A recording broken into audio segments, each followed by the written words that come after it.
ये नरेंद्र घड़साना से बिलोंग करते हैं और मेरे कॉलेज के स्टाफ है। लैब असिस्टेंट में हुआ था और खाजवाड़ा ही पोस्टिंग है इनकी, यार खाजवाड़ा ही मेरी है। तो और नयो नयो सीधो से मैंने शुरुआत में गए पूछो रे के पढ़ गए, बोले गुरुजी मैं तो एनसीईआरटी पढ़ के आयो, लोग इतनी इतनी किताबा पढ़ी बांगो लैब असिस्टेंट में कौन ही हो। तो मैंने ये बात बिल्कुल ठीक लगी क्योंकि सारा सवाल लगभग पिछली जो लैब असिस्टेंट हुई अभी भी पेपर होना रहे, तो कोई उलझ रहे हैं बड़े बड़े ग्रंथ हमारे के ब्रो क्या क्या मतलब एनसीईआरटी का सवाल दे देते मैं आधा ज्यादा गलत हूं मैं। तो इससे पूछा तो ये बोला कि भाई और तो गुरुजी बहुत सारा करा, मैं तो भी एक ही मूल सूत्र हो कि भाई एनसीईआरटी कोई सवाल गलत नहीं होना चाहिए।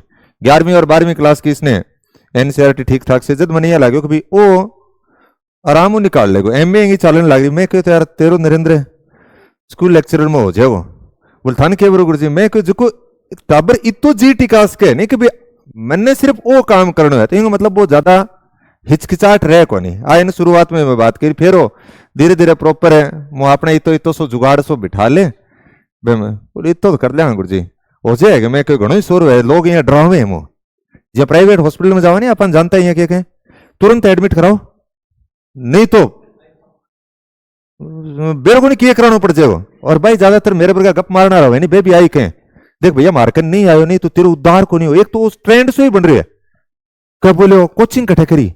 अरे ठीक है आपको सब्जेक्ट नहीं आता है तो आप किसी से मार्गदर्शन ले सकते हो, लेकिन वो कोई मैंडेटरी को नहीं है कि फलानी कन पढ़ गया होगा तो ही सिलेक्शन होगा, ऐसा कुछ नहीं है।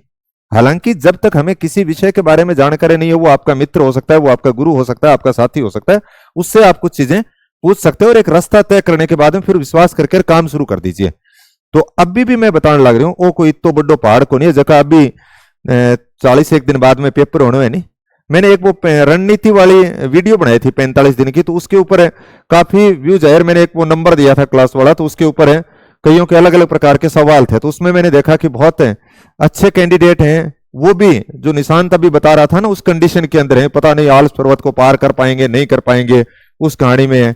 जिसने जेआरएफ कर रखी है वो भी भयभीत है, यानी डर है ना वो बहुत बड़ा है। तो उसके ऊपर हम अलग से चर्चा करेंगे। अभी तो आप नरेंद्र के विचार है सुनिए एक बार, वो भी थाना बता दो बाकी को पहलो पेपर को नहीं जोर को करना पड़ेगा। सर्वप्रथम वीणादायिनी माँ सरस्वती के चरणों में नमन। आदरणीय गुरुदेव सुरेंद्र जी पूनिया, मैडम प्रेमलता जी पूनिया, डॉक्टर बलदेव जी बैरसी सर को नमस्कार और नवचयनित सभी अभ्यर्थियों का प्रणाम करता हूं और जो तैयारी करी है उनकी उज्जवल भविष्य की कामना करता हूं। सर्वप्रथम मैं अपना छोटा परिचय दे देता हूं। मेरा नाम नरेंद्र कुमार चौधरी है।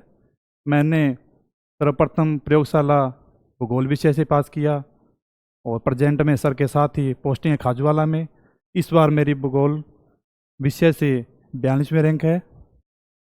और अपने जर्नी की बात करूं तो मैंने नॉर्मल पढ़ाई की शुरू में लोकल स्कूलों से पास आउट हूँ, ऐसा नहीं कोई बाहर से पढ़ के आया कोचिंग करके आया। प्रयोगशाला सहायक के टाइम भी मैंने नॉर्मल किताबें पढ़ी, जैसे भूगोल के लिए एनसीईआरटी थी नॉर्मल, वो भी मैंने पढ़ी निरंतर, 6 बुक्स थी वो बार बार पढ़ा और टेस्ट देते रहे इधर से उधर वो ठीक है। उसके बाद पहली बार सर से मिला तो सर को बोला सर मेरे को तैयारी करनी है भूगोल विषय से। उसी दौरान मेरी बीएड चल रही थी जब मैं सिलेक्ट हुआ प्रयोगशाला सहायक के पद पर, तो मैंने एग्ज़ाम दिया, बीएड होगी, साथ में मैंने कोटा एमए से स्टार्ट कर दी, वीएमए से एमए भी होगी और सर का मिलना हो गया। उसके बाद निरंतर तैयारी चलती रही और आज आपके सामने हूँ। ये मेरी छोटी सी यात्रा है और पीजीसी क्लास का मेरे ऊपर सहने बने रही, ऐसे ही आशा करता हूँ आगामी यात्रा में भी जब